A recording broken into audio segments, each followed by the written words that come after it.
Hello everyone, আমি মোহাম্মদ ফারহান হোসেন। তো আজকের এই ভিডিও লেকচারে আমরা রিলেশনাল অ্যালজেব্রা নিয়ে আলোচনা করব। তো চলুন শুরু করা যাক। তো এখানে হচ্ছে রিলেশনাল অ্যালজেব্রার যেই সংজ্ঞা আছে সেটা এখানে দেওয়া আছে। তো সংজ্ঞাটা একটু পড়ে নিই যে এখানে কি বলছে, যে it's a procedural query language which takes relation as input and generate relation as output. তো এখানে হচ্ছে আমরা প্রথম যে লাইনটা সেটা আগে আবার একটু পড়ি, যে এখানে কি বলছে, it's a procedural query language. Okay, তো এখানে কোয়ারি ল্যাঙ্গুয়েজ বা বলতে কি বোঝায়, বা প্রসিডিউরাল কোয়ারি ল্যাঙ্গুয়েজ বলতে আসলে কি বোঝায় এটা একটু জানি। যে কোয়ারি ল্যাঙ্গুয়েজ বলতে আসলে বোঝায় যে আমাদের ডেটা আসলে কই থাকে, ডেটাবেজে, তাই না? তো ডেটাবেজ থেকে আমাদের এই ডেটাগুলোকে কি করতে হয়, ফেচ করতে হয় বা রিট্রিভ করতে হয়, তাই না? তাহলে এই যে ডেটাগুলোকে যে আমরা ডেটাবেজ থেকে ফেচ করতেছি বা রিট্রিভ করতেছি, তো এই ফেচিংয়ের জন্য হচ্ছে আমাদের এই কোয়ারি ল্যাঙ্গুয়েজ ব্যবহার করতে হয়। ঠিক আছে, আর একটু যদি একটা এক্সাম্পলের মাধ্যমে বুঝি, যে ধরুন আমাদের একটা ডেটাবেজ আছে। হ্যাঁ, এখন এই ডেটাবেজের মধ্যে কি থাকে, ডেটাবেজের মধ্যে থাকে হচ্ছে ডেটা। তো আমাদেরকে তো এই ডেটাগুলো নিয়ে কাজ করতে হয়, তাই না? তো এই ডেটাগুলোকে কি করতে হয়, আমাদের এই ডেটাবেজ থেকে হচ্ছে ফেচ করতে হয়, রাইট, বা রিট্রিভ করতে হয়। তো এই ডেটাবেজ থেকে ডেটাকে বের করে আনার জন্য হচ্ছে আমাদেরকে কোয়ারি ল্যাঙ্গুয়েজ ব্যবহার করতে হয়। ঠিক আছে, এখন আসি হচ্ছে প্রসিডিউরাল কোয়ারি ল্যাঙ্গুয়েজ বলতে আসলে কি বোঝায়। প্রসিডিউরাল কোয়ারি ল্যাঙ্গুয়েজ বলতে আসলে বোঝায় যে এখানে কোন ডেটাকে কিভাবে ডেটাবেজ থেকে ফেচ করতে হবে বা রিট্রিভ করতে হবে সেই স্টেপগুলো বলে দিতে হবে। ঠিক আছে, তাহলে রিলেশনাল অ্যালজেব্রাকে বলা হয় কি, প্রসিডিউরাল কোয়ারি ল্যাঙ্গুয়েজ। আচ্ছা, তো এই ক্ষেত্রে একটা কনফিউশন আসতে পারে যে ডেটাবেস থেকে ডেটাকে ফেচ বা রিট্রিভ করার জন্য আমরা তো এসকিউএল ব্যবহার করি, স্ট্রাকচার কোয়ারি ল্যাঙ্গুয়েজ, তাই না? তাহলে রিলেশনাল অ্যালজেব্রা দিয়ে আসলে কিভাবে আমি ডেটাবেস থেকে ডেটাকে ফেচ করব? তো এই কনফিউশনের জন্য একটা কথা বলে রাখি, যে এসকিউএল হচ্ছে প্র্যাকটিক্যাল আর রিলেশনাল অ্যালজেব্রা হচ্ছে কনসেপচুয়াল। ঠিক আছে, এটা হচ্ছে ম্যাথমেটিক্যাল টার্মস দিয়ে আসলে এই কনসেপ্টটাকে বোঝানো হয়েছে। আর যেখানে হচ্ছে স্ট্রাকচার কোয়ারি ল্যাঙ্গুয়েজ দিয়ে হচ্ছে প্র্যাকটিক্যাল আমরা যে কাজটা করে থাকি সেটা হচ্ছে এসকিউএল দিয়ে করে থাকি। আচ্ছা, তো এখানে একটা জিনিস খেয়াল করুন, যে এসকিউএল এর যে বেস সেটা কিন্তু হচ্ছে রিলেশনাল অ্যালজেব্রা। তো যেহেতু হচ্ছে এটা একটা ম্যাথমেটিক্যাল কনসেপ্ট, তো সেই ক্ষেত্রে এখানে আসলে কি ব্যবহার করা হচ্ছে এই কোয়ারি ল্যাঙ্গুয়েজের জন্য, এখানে হচ্ছে আপনার অপারেটরস ব্যবহার করা হয়েছে এই কোয়ারি ল্যাঙ্গুয়েজ লেখার জন্য। ঠিক আছে, যার কাজ হচ্ছে ডেটাবেস থেকে ডেটাকে রিট্রিভ বা ফেচ করা। ওকে, আচ্ছা, তো এখানে পরবর্তী লাইনে কি বলা হয়েছে, যে which takes relation as input and generate relation as output. এর মানে কি, যে এ আসলে ইনপুট হিসাবে একটা টেবিলকে বিবেচনা করে এবং আউটপুট, এর যে আউটপুট বা আপনি যে কোয়ারি ল্যাঙ্গুয়েজ লিখবেন, এই কোয়ারি ল্যাঙ্গুয়েজ লেখার পরে তো আপনি একটা আউটপুট আশা করতেছেন, তাই না? তো এই আউটপুটটা হচ্ছে ও একটা টেবিল হিসাবে জেনারেট করে থাকে। দেখুন, আমরা কিন্তু এখানে DBMS নিয়ে কথা বলতেছি, যেটা হচ্ছে রিলেশনাল ডেটাবেস ম্যানেজমেন্ট সিস্টেম। তার মানে এখানে সব কিছু রিলেশন বা টেবিলে মেনটেন করা হয় ডেটাগুলোকে, রাইট? তার মানে কি বলছে, যে ইনপুট হিসাবে একটা টেবিল বা রিলেশনকে নিচ্ছে এবং আউটপুট হিসাবে একটা টেবিল বা রিলেশনই জেনারেট করে দিচ্ছে। তো আমি এই কনসেপ্টটা একটু পরে হচ্ছে একটা এক্সাম্পলের মাধ্যমে বোঝাচ্ছি। তো তার আগে আরেকটা কথা বলে রাখি, যে আমি একটু আগে বললাম যে যেহেতু এটা হচ্ছে একটা ম্যাথমেটিক্যাল কনসেপ্ট, তো এই ক্ষেত্রে হচ্ছে কোয়ারি ল্যাঙ্গুয়েজ লেখার জন্য এখানে আসলে অপারেটরস ব্যবহার করা হয়। তো এই ক্ষেত্রে হচ্ছে আমাদের বিভিন্ন টাইপসের অপারেটরস আছে, আগে সেগুলো একটু দেখে নিই। তো এখানে দেখুন, টাইপস অফ অপারেটরস হচ্ছে দুই ধরনের, একটা হচ্ছে বেসিক বা ফান্ডামেন্টাল অপারেশনস, আরেকটা হচ্ছে কি অ্যাডিশনাল বা ডেরাইভ অপারেশনস।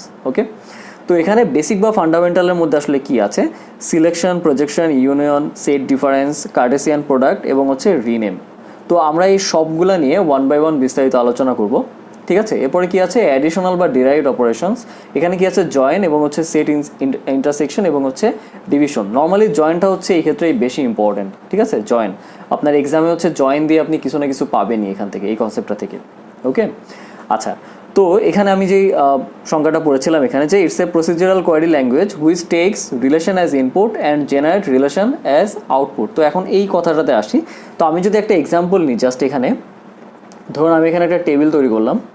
হ্যাঁ, এবং আমার এই টেবিলে ধরুন 3টা কলাম আছে। স্টুডেন্টের আইডি বা আইডি ধরুন, স্টুডেন্টের নেম আছে এবং ধরুন অ্যাড্রেস আছে, এবং আমার এখানে ধরুন হচ্ছে দুইটা রো আছে। স্টুডেন্ট আইডি 1, 2, নেম দিলাম হচ্ছে ধরুন ফারহান, এখানে দিলাম হচ্ছে হোসেন, অ্যাড্রেস দিলাম হচ্ছে A, অ্যাড্রেস দিলাম হচ্ছে B। তো এখন আমার কাছে একটা রিকোয়ারমেন্ট আসলো যে আমাকে এই টেবিল থেকে, ঠিক আছে, ডেটা ফেচ করতে হবে। কীরকম, যে find the name for ID 2। তার মানে ID 2-র এগেনস্টে যেই নামটা আছে সেই নামটা আমাকে বের করে দাও এই টেবিল থেকে। ঠিক আছে, তাহলে দেখুন এটা তো একটা ইনপুট, তাই না? এটা একটা ইনপুট টেবিল, যেটা আমরা এখানে বলেছিলাম which takes relation as input. তাহলে এটা কি হচ্ছে? এটা কিন্তু আপনার ইনপুট টেবিল। তো এই ইনপুট টেবিল থেকে হচ্ছে আমাকে কি করতে বলতেছে, যে যার আইডি হচ্ছে 2 তার নামটা আমাকে বের করে দিতে বলতেছে, রাইট? তাহলে এর আউটপুটটা কি হবে? ধরুন আপনি এখানে একটা কোয়ারি ল্যাঙ্গুয়েজ লিখবেন, তাই না? প্রসিডিউরাল কোয়ারি ল্যাঙ্গুয়েজটা আপনি এখানে লিখবেন, প্রসিডিউরাল কোয়ারি ল্যাঙ্গুয়েজটা আপনি এখানে লিখলেন। তো লিখে আপনি এই কোয়ারিটাকে ধরুন এক্সিকিউট করলেন। এখন এই কোয়ারিটাকে এক্সিকিউট করার পরে আপনি একটা আউটপুট পাবেন, তাই না? সেই আউটপুটটা কি বলছে এখানে? Generate relation as output. তার মানে সেই আউটপুটটাও কিসে জেনারেট হবে? টেবিলে জেনারেট হবে। তার মানে আউটপুটটা কীরকম হবে? একটা টেবিল তৈরি হবে এবং আপনি কি দেখতে যাচ্ছেন? নেম, তাই না? Name ID equal to 2। তাহলে আইডি 2 নাম কি আছে এখানে? হুসেন। তাহলে এখানে কি আসবে? হুসেন। তাহলে এটা কি আসলো? এটা আসলো হচ্ছে আমার আউটপুট। তাহলে কি, আমি টেবিল ছিল আমার অ্যাজ এ ইনপুট, আমি কোয়ারি ল্যাঙ্গুয়েজ লিখলাম, আমি আউটপুট কি পেলাম? নেম, তাই না? হুসেন, যেটা কি আমাকে আউটপুট হিসেবে কিসে দিয়েছে? রিলেশনে দিয়েছে, তাই না? বা টেবিলে দিয়েছে। তো এখানে যে সংজ্ঞাটা ছিল যে which takes relation as input and generate relation as output, তো এটা হচ্ছে আসলে এর ব্যাখ্যাটা, যেটা হচ্ছে আমি একটা এক্সাম্পলের মাধ্যমে বোঝানোর চেষ্টা করেছি। আচ্ছা, তো আমরা অপারেটরস নিয়ে একটু আগে আলোচনা করছিলাম। তো এখানে একটা কথা বলে রাখি যে এখানে আরও 2 ধরনের অপারেটরস আছে, একটা হচ্ছে ইউনারি এবং হচ্ছে বাইনারি, ঠিক আছে? তো এটাও বেশ ইম্পর্টেন্ট যে ইউনারি অপারেটরস বলতে আসলে কি বোঝায় এবং বাইনারি অপারেটরস বলতে আসলে কি বোঝায়। দেখুন, এটা কিন্তু টাইপস অফ অপারেটরসের মধ্যে পড়ে না, এটা হচ্ছে বেসিক বা ফান্ডামেন্টালে আমরা যে অপারেটরসগুলো দেখেছি এই অপারেটরসগুলোর মধ্যে থেকে কোন অপারেটরসগুলোকে আমি ইউনারি বলবো এবং কোন অপারেটরসগুলোকে হচ্ছে আমি বাইনারি বলবো, সেটাই হচ্ছে এটা বোঝার বিষয়। তো ইউনারি অপারেটর বলতে আসলে কি বোঝায়? যে যারা একটা রিলেশনে অপারেট করে থাকে তাদেরকে আমরা বলি হচ্ছে ইউনারি অপারেটর। আর বাইনারি কি? যারা 2টা রিলেশন বা টেবিলে অপারেট করে থাকে তাদেরকে বলি হচ্ছে আমরা বাইনারি অপারেটর। আবার বলি যে ইউনারি অপারেটর কারা? যে যারা একটা রিলেশনে বা টেবিলে অপারেট করে থাকে তারা হচ্ছে ইউনারি। আর বাইনারি কারা আছে? যারা 2টা রিলেশন বা টেবিলে অপারেট করে থাকে তাদেরকে আমরা বলি হচ্ছে বাইনারি। এখন কথা হচ্ছে এখানে আমি যে বেসিক বা ফান্ডামেন্টাল অপারেশনসের যে অপারেটরগুলো লিখেছি এখানে, তাহলে এদের মধ্যে কারা ইউনারি এবং হচ্ছে কারা বাইনারি, তাই না? তাহলে দেখুন, সিলেকশন এটা হচ্ছে আপনার ইউনারি অপারেটর, কারণ এই অপারেটরের কাজ হচ্ছে জাস্ট একটা রিলেশনের উপরে। এরপরে কি আছে? প্রজেকশনটাকে আমরা বলি হচ্ছে ইউনারি, ঠিক আছে? এরপরে কি আছে? এরপরে আছে হচ্ছে রিনেমটাকে বলি হচ্ছে আমরা ইউনারি। হ্যাঁ, কারণ রিনেম এই অপারেটরের কাজ হচ্ছে একটা রিলেশনে হয়ে থাকে।